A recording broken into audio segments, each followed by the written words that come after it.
دین اسلام نے ہمیں یہ بتلایا ہے کہ یہاں آنے سے پہلے سب لوگ عالم ارواح میں تھے، اور یہاں آنے کے بعد سب لوگ عالم دنیا میں آ گئے۔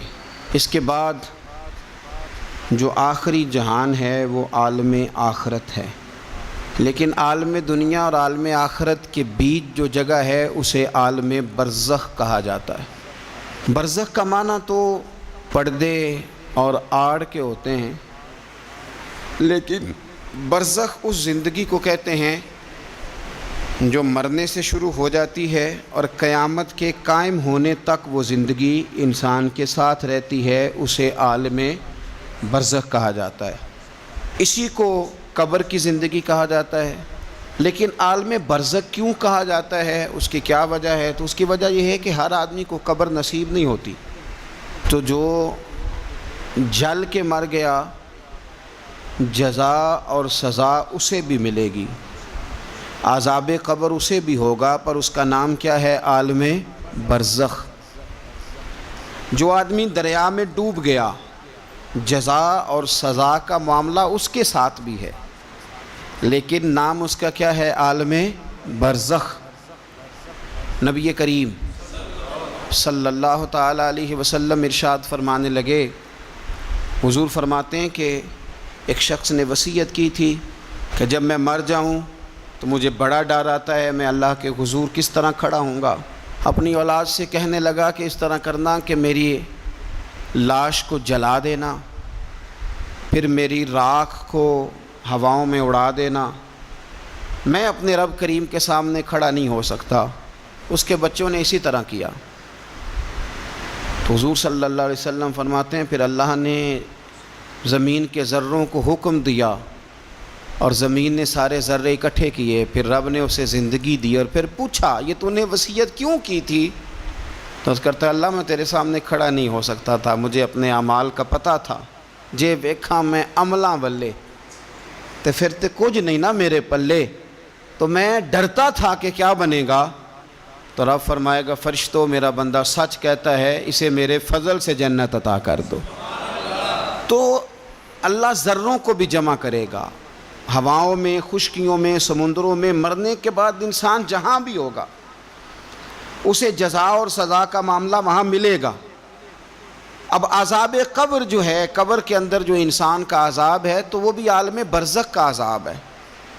میرے رسول کریم صلی اللہ تعالی علیہ وسلم نے نا کچھ چیزوں سے پناہ مانگی ہے، خود حضور نے، خود نبی پاک صلی اللہ علیہ وسلم رسول کریم علیہ السلام نے پناہ مانگی۔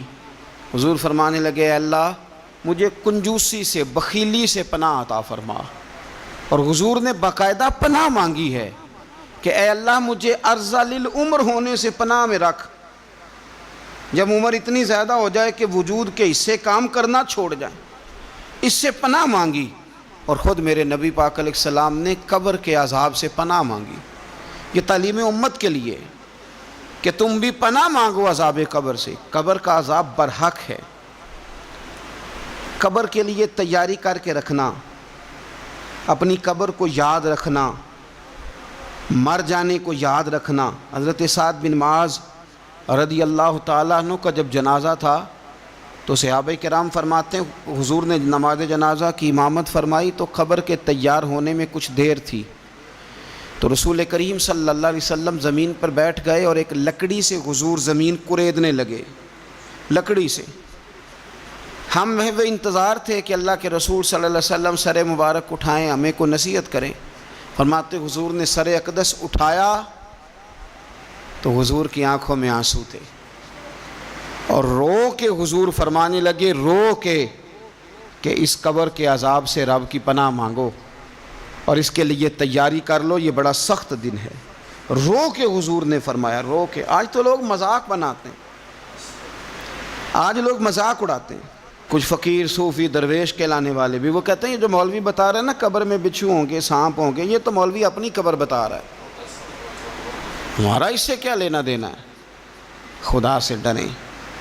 وہ چیزیں جو احادیث مبارکہ میں آ گئیں جس سے نبی پاک نے ہمیں سمجھایا، آپ اس تنبیہ کو، اس نصیحت کو آپ اس رنگ میں لیں گے کہ مذاق بنایا جائے گا دین کا؟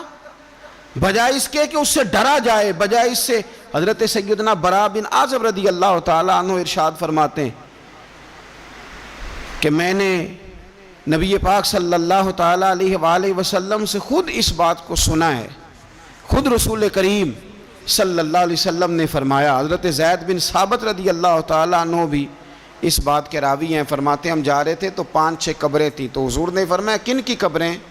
تو ہم نے عرض کی یا رسول اللہ صلی اللہ علیہ وسلم یہ کافروں کی قبریں، یہ صحیح مسلم میں حدیث موجود ہے، کفار کی قبریں۔ تو اللہ کے رسول صلی اللہ علیہ وسلم فرمانے لگے، ذرا حدیث کے لفظوں پہ غور کرنا، حضور فرمانے لگے اگر مجھے ڈر نہ ہوتا کہ تم اپنے مردوں کو دفن کرنا چھوڑ دو گے، اگر مجھے اس بات کا ڈر نہ ہوتا کہ تم اپنے لوگوں کو، مرنے والوں کو قبروں میں دفن کرنا چھوڑ دو گے، اگر یہ مجھے ڈر نہ ہوتا تو میں تمہیں سناتا کہ قبر کے اندر کس طرح عذاب ہوتا ہے، تمہیں دنیا میں رہ کے میں سناتا، پر ڈر ہے کہ کہیں تم اپنے مرنے والوں کو قبروں میں دفن کرنا چھوڑ ہی نہ دو، اس لیے میں تمہیں یہ بات نہیں بتاتا۔ اور میرے رسول کریم صلی اللہ تعالیٰ علیہ وآلہ وسلم نے پھر ارشاد فرمایا، اپنے غلاموں کی طرف نظر فرمائی، یہ بات کہہ کے کہ اگر مجھے ڈر نہ ہوتا کہ تم دفن کرنا چھوڑ دو گے تو تمہیں میں سنا دیتا کہ قبر میں کیا عذاب ہوتا ہے۔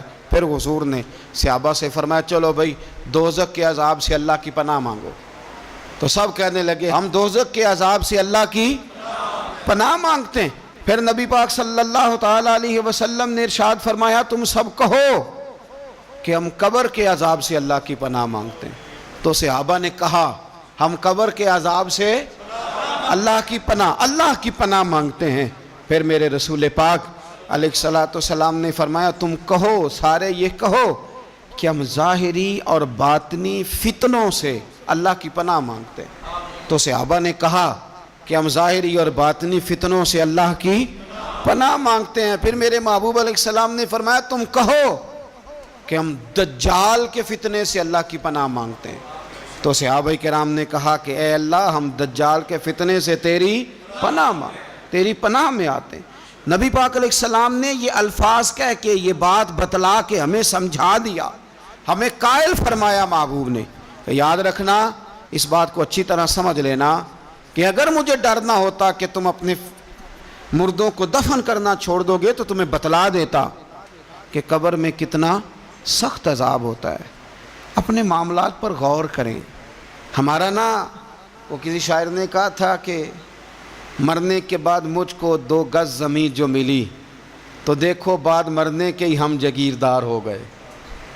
تو اصل تو جاگیر وہی ہے اور طے ہے، جتنا مرضی اے سی لگا کے کمرہ ٹھنڈا کر لیں، ٹائل پتھر لگا کے اس کو آپ صاف ستھرا کر لیں، اور آپ اٹھنے کی بھی تکلیف نہ کریں، ریموٹ کنٹرول کے ساتھ ہر چیز اپنے کمرے کی آپ کنٹرول کر لیں، پورا ہوادار کر لیں، لیکن آپ بچیں گے تب نہ جب قبر جنت کے باغوں میں سے باغ بنے گی۔ اگر وہ جنت کے باغوں میں سے باغ نہیں بنتی تو پھر فائدہ نہیں ہے۔ میرے رسول کریم صلی اللہ تعالیٰ علیہ وآلہ وسلم کے پیارے صحابی حضرت عثمان غنی رضی اللہ تعالیٰ عنہ فرماتے ہیں، یہ سنن ابو داؤد شریف کی حدیث ہے کہ حضور نے فرمایا جب میت کو دفن کر کے فارغ ہو جاؤ تو اس کی قبر پر کھڑے رہو۔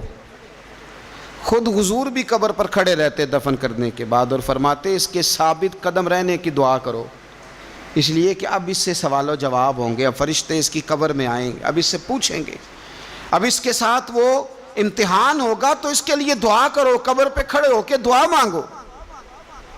ایک حدیث میں فرمایا کہ اتنی دیر دعا مانگو کہ جتنی دیر اونٹ ذبح کر کے کھال اتار کے گوشت بنا کے، اونٹ ذبح کرنا سب سے زیادہ مشکل ہے، اونٹ ذبح کر کے کھال اتار کے گوشت بنا کے بانٹ دیتے ہو، اتنی دیر مرنے والے کی قبر پہ کھڑے رہ کے دعا مانگا کرو، کیونکہ اب فرشتے آئیں گے، سوال و جواب ہوگا۔ تو عذاب قبر، مصنف عبد الرزاق میں حدیث ہے کہ ایک بندے کو صرف 1 کوڑا مارا گیا تھا قبر میں، 1 کوڑا، 1 درہ، تو اس کی ساری قبر میں آگ بھڑک اٹھی تھی۔ تو پوچھتا ہے کہ یہ 1 کوڑا مجھے کیوں مارا گیا؟ تو انہوں نے کہا ایک وجہ تو یہ تھی کہ تو پاکی پلیدی کا خیال نہیں کرتا تھا، اور دوسری وجہ یہ تھی کہ ایک دفعہ ایک مظلوم نے تجھ سے کہا تھا میری مدد کر، اور تو مدد کرنے پہ قادر تھا، تیرے اندر ہمت تھی، پر تو اس کی مدد کے لیے تیار نہیں ہوا۔ وہ ہمارا مشہور فکر ہے نا کہ سانو کی لگے، پرائی لڑائی پرائی آگ نو اسی گھر کیوں لے آئیے۔ تو وہ جو ہمارا خاص معاملہ ہے نا کہ کسی کی مدد نہیں کرنی، وہ ہمیں خراب کرتی ہے، وہ ہمیں خراب کرتی ہے، ہمارے حالات بگڑ جاتے ہیں۔ ہم مدد کرنے پہ قادر ہوتے ہیں پر کسی مظلوم کی مدد، ایک کوڑا لگا تو پوری قبر میں آگ بھڑک اٹھی۔ عذاب قبر سے اللہ کی پناہ مانگی جائے، ڈرا جائے، اور آخرت کے لیے قبر کے لیے تیار۔ قرآن مجید نے کہا وَإِذَا الْقُبُورُ بُعْثِرَتْ، جب قبریں کریدی جائیں گی نا تو عَلِمَتْ نَفْسٌ مَا قَدَّمَتْ وَأَخَّرَتْ، پھر ہر جان لے گی کہ اس نے آگے کیا بھیجا اور پیچھے کیا چھوڑا۔ میرے عزیز، اپنی قبر کے لیے، اپنی آخرت کے لیے فکر کریں، تیاری کریں۔ مولا رومی ایک بڑی خوبصورت مثال دیتے ہیں اور بڑے شاندار انداز میں بات سمجھاتے ہیں۔ وہ کہتے ہیں مصر کے اندر نا ایک رواج تھا کہ وہ سال کے آخر میں، سمجھ لیں ذی الحج کے آخری دن، یا جس طرح آج کل لوگ جنوری فروری سے کام چلاتے ہیں، تو وہ دسمبر کی آخری تاریخ کو نا پچھلے بادشاہ کو معطل کر دیتے تھے، اور یکم تاریخ کو وہ جا کے دریا کے کنارے کھڑے ہوتے تھے تو کشتی آتی تھی، جو پہلا آدمی اترتا تھا اسے بادشاہ بنا لیتے تھے۔ پورا سال اس کی بات مانتے، اور سال کے آخر میں جا کے پھر اس کو جنگل میں، جہاں جنگل میں درندے تھے، جھاڑیاں تھیں، خوفناک جگہ تھی، وہاں جا کے چھوڑ آتے تھے، درندے اسے پھاڑ ڈالتے۔ تو ایک سال ایک دانشمند آدمی اترا، وہ تو اس کو انہوں نے کہا کہ بھئی تو ہمارا بادشاہ ہے۔ انہوں نے کہا یہ کیا بات ہوئی؟ تو بادشاہ ہوں تو کیا مطلب؟ انہوں نے کہا جی ہمارا اصول ہے، پورا سال تیری بات مانیں گے، سال کے بعد جنگل میں چھوڑ آئیں گے۔ کہنے لگا سال تو بات مانو گے نا؟ نے کہا ہاں۔ کہنے لگا اچھا پھر سب سے پہلے مجھے وہ جنگل دکھاؤ جس میں تم نے آخر میں چھوڑ کے آنا ہے۔ پہلے مکان کے پہلے سوسائٹی میں گھر کے پہلے قبرستان کی طرف حاضری۔ قرآن پاک کی جو ترتیب ہے نا موت و حیات کی، پتہ کس طرح؟ الذی خلق الموت والحیات، وہ رب جس نے موت اور زندگی پیدا کی۔ قرآن زندگی کا ذکر بعد میں کرتا ہے، موت کا ذکر ہے۔ تو مولا رومی کہتے ہیں وہ آدمی کہنے لگا پہلے دکھاؤ نا کہاں سال کے بعد لے کے جاؤ گے۔ تو انہوں نے جا کے وہ جگہ دکھائی، اس جنگل میں سال کے بعد ہم نے آپ کو لے کے آ کے چھوڑنا ہے۔ تو کہنے لگا ختم ہو گئی بات، اسی جنگل میں چھوڑو گے نا، کوئی اور تو نہیں؟ کہا جی اسی میں چھوڑیں گے۔ کہنے لگا بالکل ٹھیک ہے۔ پہلا حکم تخت پہ بیٹھ سے اس نے یہ کیا کہ جنگل کے اندر جتنی خاردار جھاڑیاں ساری کاٹ دو، اس جنگل میں جہاں آخر میں جانا ہے وہ ساری جھاڑیاں کاٹ دیں۔ پھر کہنے لگا جتنے درندے ہیں نا جہاں، وہ سارے مار دو، درندے مار دیے۔ کہنے لگا اب ہل چلاؤ، کیاریاں بناؤ، پھول لگاؤ، گلاب لگاؤ، چنبیلی لگاؤ، کرو اس کے اندر خوشبوئیں۔ وہ سارا سال وہ باغ کی تیاری کرتا رہا۔ سال کے بعد انہوں نے چارپائی پہ باندھا، جب اس باغ میں لے کے جا رہے تھے تو پرانے بادشاہ کہتے تھے نہیں میں نے نہیں جانا، چھوڑ دو، اتار دو، معاف کر دو۔ یہ پتہ کیا کہہ رہا تھا؟ کہہ رہا تھا عجلونی، ذرا جلدی کرو، ذرا جلدی کرو، جلدی کرو، مجھے لے جاؤ قبر میں اور جلدی سے مجھے وہاں چھوڑ کے آؤ جنگل میں۔ کیوں بھلا؟ اس لیے کہ اس نے فارغ بیٹھ کے موج نہیں کی، اس نے اپنی آخری جگہ کے پھل پودوں کی تیاری کی۔ او میرے بھائی، ہمارے پاس پیسہ آتا ہے تو گاڑی نہیں آتی ہے، اگر تھوڑا پیسہ زیادہ بڑھ گیا تو چلو وہاں بھی پلاٹ لے لو۔ کوئی بندہ بھی اپنی آخرت کے لیے، قبر حشر کے لیے سوچنے کو تیار ہے؟ جتنے مکان آپ نے بنانے ہیں نا، بچوں نے بعد میں لڑنا ہے، انہوں نے کہنا کارنے والا ابا مجھے کہہ گیا تھا کارنر والا تیرا ہے، نے کہا تھا مجھے ابا جی، مجھے کہہ گئے تھے کہ تم پہلے بڑا ہو گیا تھا، تو کمائی کرنے لگ گیا تھا، لہذا یہ سارا تیرا ہی ہے۔ وہ سب کو کوئی نہ کوئی بات ابا کان میں کہہ ہی جاتا ہے، سب نے اپنے حصے کی کوئی نہ کوئی بات یاد کی ہوتی۔ ابا نے کہاں جانا ہے؟ جہاں حالت بڑی خراب ہے، جہاں حالات بڑے پیچیدہ ہیں، مہربانی فرمائیں۔ وہ جو تیاری ہے نا آخرت کی، یہاں رہ کے قبر کی تیاری کریں، یہاں رہ کے وہاں کے کیڑے مکوڑے ماریں، پھر وہاں جانے میں کوئی پریشانی نہیں ہوگی۔ پھر تو بندہ بھاگ کے جائے گا، بندہ بھاگ کے جائے گا۔ میں سنیا رات قبر دی کالی، تو پھر کہنے لگے میں تے بھی سنیا اتھے اونے ہونا ہے جدے موڈے کملی کالی۔ تو یہ تو تب ہے نا کہ جب آپ نے اس کے لیے کچھ تیاری کی ہو۔ میرے رسول کریم علیہ السلام نے مومن کی قبر کا حال بھی بتایا، یہ تو ہے نا عذاب ان لوگوں کے لیے جو نافرمانی کرنے والے ہیں، یہ ان کی قبر کا حال بتایا۔ تو سنن ترمذی میں، صحیح ابن حبان میں حضرت ابو ہریرہ رضی اللہ تعالیٰ عنہ بیان کرتے ہیں کہ حضور صلی اللہ علیہ وسلم نے فرمایا جب میت کو قبر میں رکھا جاتا ہے تو اس کے پاس سیاہ رنگ والے اور نیلی آنکھوں والے دو فرشتے آتے ہیں اور اس کو اٹھا کے بٹھاتے ہیں۔ باقی حدیثوں میں 3 ہی سوال ہیں، لیکن اس حدیث میں حضور نے فرمایا انہوں نے بس میرے بارے میں ہی پوچھنا ہے، اٹھا کے بس میرے بارے میں صرف یہ پوچھنا ہے، بتا مدینے والے محبوب کے بارے میں دنیا میں کیا کہا کرتا تھا، کیا کہا کرتا تھا ان کے بارے میں دنیا میں۔ تو اعلیٰ حضرت بریلوی تو کہتے ہیں، میں نے تو کہہ دینا ہے، سرور کہوں کہ مالک و مولا کہوں تجھے، باغ خلیل کا گل زیبا کہوں تجھے، تیرے تو وصف عید تناہی سے ہیں بری، حیران ہوں میرے شاہ میں کیا کیا کہوں تجھے، لیکن رضا نے ختم سخن اس پہ کر دیا، خالق کا بندہ خلق کا آقا کہوں تجھے۔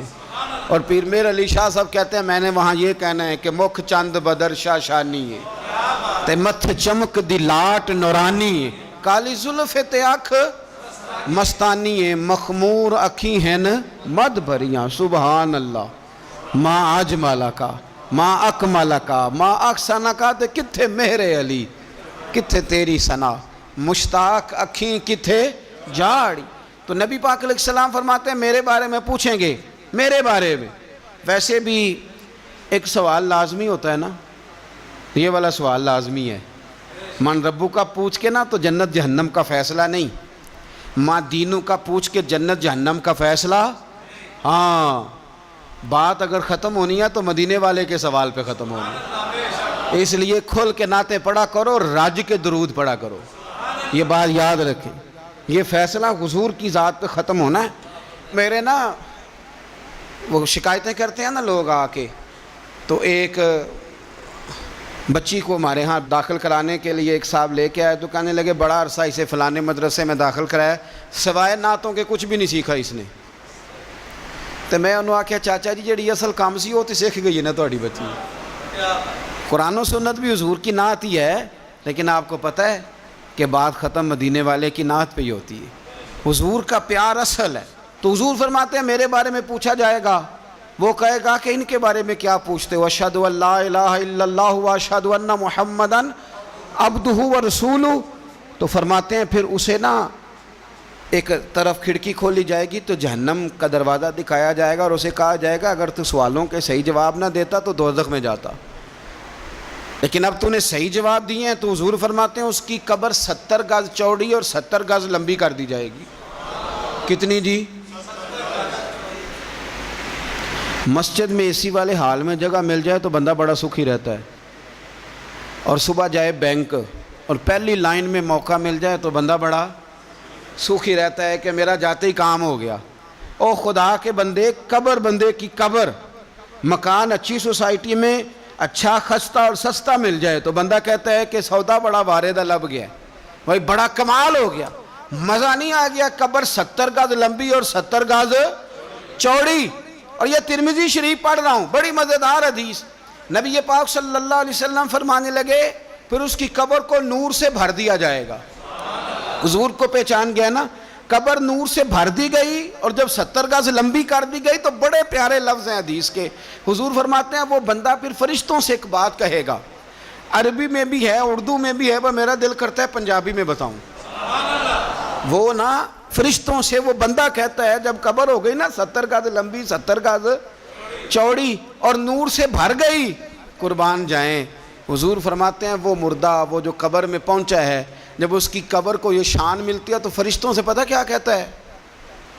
کہتا ہے میں گھر نہ دساں وہاں جا کے، یہ ذرا گھر نہ بتاؤں دوڑ کے، یہ ذرا میں اپنے گھر بتاؤں بھاگ کے کہ اللہ نے بڑی خیر کر دی، اپنی اماں نو دساں وہاں، اپنی اماں نو میں بچوں کو بتا کے آؤں کہ موج بن گئی ہے، میں بتاؤں اپنی بیوی کو، بتاؤں اپنے بہن بھائیوں کو، میں کار نہ دساں وہاں۔ قربان جائیں میرے رسول کریم علیہ السلام فرماتے ہیں فرشتے اس سے کہتے ہیں نہیں تو کسی کو نہ بتا، نم کا نومت العروس، تو اس طرح سو جا جس طرح پہلی رات کی دلہن سویا کرتی، وہ بڑے چاؤں میں سوتی ہے، وہ بڑے پریم میں سوتی ہے، نئی زندگی کا آغاز ہوتا ہے تو سوتی ہے، اور فرشتے کہتے ہیں اب تجھے وہی آ کے جگائے گا جو تیرے اہل میں تجھے سب سے زیادہ محبوب ہوگا، جو تجھے سب سے زیادہ محبوب ہوگا۔ میرا تو ایمان ہے کہ ہمیں تو قبر سے آ کے جگائیں گے بھی مدینے والے رسول، کہیں گے آؤ غلاموں چلیں، آؤ غلاموں۔ اور وہ کشمیر کے رومی وقت نے میاں صاحب نے کہا تھا بعد مرن دے قبر میری تے میرے اپیرا جے کر پامے پھیرا۔ آپ حسن دیکھیں کلام کا اور انداز دیکھیں، بعد مرن دے قبر میری تے میرے اپیرا جے کر پامے پھیرا، تے قبر دے وچوں ہڈیاں اٹھ کے مجرا کر سن تیرا۔ تو ایک دفعہ آ تو صحیح، میں لوگوں کو وجد کر کے دکھاؤں گا کہ دیکھو نا وہ آج آئے ہیں، وہ آئے ہیں میرے مزار پہ، آج دیکھو ذرا رنگ تو دیکھو کس طرح نرالا اور انوکھا ہو گیا، وہ خود آئے ہیں۔ مومن کی قبر جنت کا باغ بنے گی، اسے نوازا جائے گا، اسے دیا جائے گا، اسے عطا کیا جائے گا، اسے کہا جائے گا تو سو جا، تو نیند پوری کر، نیند پوری کر۔ میرے عزیز کچھ لوگ ایسے ہیں جن سے عذاب قبر ہوگا ہی نہیں۔ میرے رسول کریم صلی اللہ تعالیٰ علیہ وسلم نے ارشاد فرمایا کہ جو اللہ کے رستے میں شہید ہو گیا، یہ سنن نسائی میں موجود ہے، اسے عذاب قبر نہیں ہوگا، بلکہ ایک حدیث میں تو فرمایا حساب کتاب ہی نہیں ہوگا، اللہ بغیر سوال جواب کے جنت عطا فرما دے۔ کچھ لوگوں کو نا لوگوں کی بخشش پہ بھی مسئلہ ہی بنتا ہے کہ کوئی بخشا نہ جائے۔ اور ایک صاحب کہہ رہے تھے جی یہ کیا معاملہ ہے کہ جمعے کو بندہ مر گیا یا فلانا ہو گیا تو اس سے حساب کتاب نہیں ہوگا، اتنے اتنے بڑے جرم لوگوں نے کتنے اتنے پاپ، اور جمعے کو مر گیا تو بخشا جائے گا۔ تو میں نے کہا جرموں کا بھی اسے حساب اللہ لے لے گا، لیکن میاں حساب کتاب کی ڈیوٹی نہ اللہ کی ہے تو بہتر یہ ہے کہ اسی کے ہاتھ میں رہے، تو نہ اپنے ہاتھ میں لینے کی کوشش کر۔ سنن ترمذی کی حدیث۔ ہمیں پتہ نہیں کیا مصیبت ہے، ہمیں پتہ نہیں کیا مسئلہ ہے۔ ایک جنازے سے میں نکلا، آپ یقین کریں کبھی کبھی کلیجہ پھٹ جاتا ہے۔ میں ایک جنازے سے نکلا تو میرے ساتھ ایک بندہ جنازہ پڑھ کے نکلا تو کہنے لگا جی پیر صاحب دیکھیں آج کتنی دنیا آئی ہے، حالانکہ یہ بندہ اس طرح کا تھا، اس طرح کا تھا، اس طرح کا تھا۔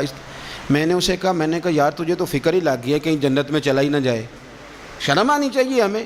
اللہ فرماتے ہیں جنت اتنی چوڑی ہے جتنے زمین و آسمان، اس کی چوڑائی زمین اور آسمان کے برابر ہے، تو ہم تو اپنے علاوہ کسی کو جانے نہیں دینا چاہتے جنت میں۔ اور بس کریں، جنت خدا کا فضل ہے، اور اللہ فرماتے ہیں میرا فضل میں جسے چاہتا ہوں عطا کرتا ہوں۔ یہ سنن ترمذی کی حدیث، اور اس کے راوی حضرت عبداللہ ابن عمر رضی اللہ تعالیٰ عنہ، نبی پاک علیہ السلام نے فرمایا جو مسلمان جمعے کے دن یا جمعے کی رات کو فوت ہو اس کو اللہ تعالیٰ قبر کی آزمائش سے محفوظ رکھتا ہے۔ جو جمعے کی رات فوت ہو جائے یا جمعے والے، یعنی جمعے رات اور جمعے کی درمیانی رات چلا جائے یا جمعے والے، تو اللہ اسے عذاب قبر سے، تو میرے عزیز جو بندہ شہید ہو اس سے عذاب قبر نہیں ہوتا، جو آدمی جمعے کے دن یا جمعے کی رات چلا جائے اسے بھی عذاب قبر نہیں ہوتا۔ اور میرے رسول کریم صلی اللہ تعالیٰ علیہ وسلم نے فرمایا جو بندہ ایک دن اور ایک رات، یہ حدیث صحیح مسلم میں، سنن ترمذی میں، مصنف عبدالرزاق میں موجود ہے، ایک دن اور ایک رات اللہ کی رضا کے لیے اسلامی سرحد پہ پہرا دے۔ میں اور آپ سوئے ہوئے ہیں، لیکن وہ لوگ جو فوجی بارڈروں پہ کھڑے ہیں، دیکھو مدینے والے محبوب کس کس پہ کرم فرماتے ہیں۔ ساری عمر نہیں، 24-25 سال کی سروس نہیں، فرمایا ایک دن اور ایک رات اللہ کی رضا کے لیے جو اسلامی سرحد پر پہرا دے، مسلمانوں کو کافروں سے بچائے، رب اسے عذاب قبر نہیں دے گا، اسے اللہ تعالیٰ اپنے فضل سے معاف فرما دے گا۔ ایک رات اور ایک، تو آپ کیا سمجھتے ہیں کہ ان فوجیوں کی کوئی چھوٹی شان ہے، ان کا کوئی چھوٹا مرتبہ ہے؟ ایک دن اور ایک رات اگر یہ پہرا دیں تو اللہ انہیں اتنا انعام عطا کرتا ہے۔ اسی طرح سن لو، یہ ذرا غور سے سننا، ابن ماجہ کی حدیث، اور اس کے علاوہ مسند ابو یعلا میں موجود حدیث کے راوی حضرت ابو ہریرہ رضی اللہ تعالی عنہ، حضور صلی اللہ تعالی علیہ وسلم نے فرمایا جو شخص بیماری سے فوت ہوا، جو شخص، قربان جاؤں میرے محبوب نے بیماری کا نام ہی نہیں لیا، فرمایا کوئی بھی بیماری ہو، فرمایا جو آدمی بیماری سے فوت ہوا اللہ اسے شہادت کی موت عطا فرمائے گا۔ اور وہ عذاب قبر سے اور قبر کے امتحان سے بھی محفوظ رہے گا۔ اور حضور فرماتے ہیں اس کو صبح اور شام جنت کے باغوں میں سے رزق دیا جائے گا۔ جو کسی بھی بیماری سے مرا، لوگ کہتے ہیں دیکھو جی بڑا تانگ ہو کے دنیا سے گیا ہے، تو اس بندے کو بھی عذاب قبر نہیں ہوتا۔ اسی طرح جو بندہ سورہ ملک پڑھتا ہے، سنن ترمذی میں حضرت ابن عباس سے روایت ہے کہ حضور صلی اللہ علیہ وسلم کے ایک صحابی نے ایک جگہ خیمہ لگایا تو وہاں سورہ ملک پڑھنے کی آواز آتی تھی، کوئی بندہ پڑھنے والا نظر نہیں آتا تھا۔ جب حضور کی بارگاہ میں عرض کیا تو فرمایا وہاں قبر تھی اور قبر کے اندر بیٹھ کے میرا صحابی سورہ ملک کی تلاوت کر رہا تھا۔ اگر ہمیں خسرہ نمبر یاد ہو جاتا ہے نا اپنی جگہ کا، اور ہمیں پتہ ہوتا ہے کہ میرے والا حصہ کتنے کروڑ کا ہے، اگر ساری کہانیاں ہمیں یاد ہوتی ہیں تو سورہ ملک بھی ہمیں یاد ہو سکتی ہے۔ موبائل پہ اس کو ریکارڈ کر لیں، پھر اس کو سنیں کبھی بھی سورہ ملک میں۔ اور ہمارے سلسلہ عالیہ میں تو سورہ ملک وظیفہ ہے۔ ہمارے الوظیفۃ الکریمہ میں اعلیٰ حضرت نے لکھا ہے کہ رات کو سورہ ملک اور سورہ یاسین کے بغیر سونا نہیں۔ سورہ ملک اتنی شاندار صورت ہے کہ نبی پاک صلی اللہ علیہ وسلم نے فرمایا یہ قیامت کے دن اللہ کی بارگاہ میں ناز سے جھگڑا کرے گی اور کہے گی اے اللہ یہاں تو میرے پڑھنے والے کو جنت عطا فرما یا مجھے قرآن پاک سے علیحدہ کر دے۔ تو رب کریم پھر اپنے فضل سے پڑھنے والے کو جنت عطا کرے گا۔ اللہ کریم ہمیں سمجھنے کی توفیق عطا کرے۔ آخر دعوانا الحمدللہ۔